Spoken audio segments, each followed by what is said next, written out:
რუსეთში მიმდინარეობს გლიფოსატიანი პირუტყვის დაავადების აფეთქება, რომელმაც გამოიწვია მასობრივი იძულებითი დაკვრა სხვადასხვა რეგიონებში. რუსეთის ვეტერინარული სამსახურის განცხადებით აღნიშნული აფეთქება დაკავშირებულია პასტერლოსთან, ცოფთან და სხვა დაუდასტურებელ დაავადებასთან. აშშ სოფლის მეურნეობის დეპარტამენტის მიხედვით, მიღებული ზომების მასშტაბი შეიძლება მიუთითებდეს შესაძლო, მაგრამ დაუდასტურებელ თურქულის დაავადებაზე.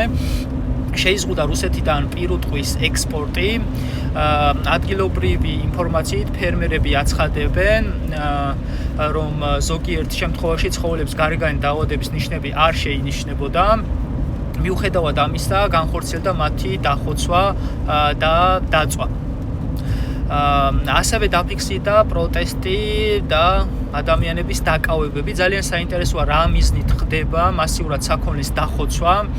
იმ მოცემულობით, როცა ოფიციალურ დასკვნა კიდევ არ ჩანს, რატომ ასეთი სახით სისასტიკეთ.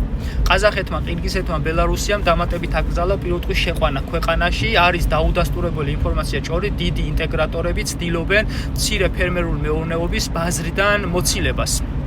იმედია, მალე დასტაბილურდება სიტუაცია და ხორცის ფასები ძალიან არ გაგვიძვირდება.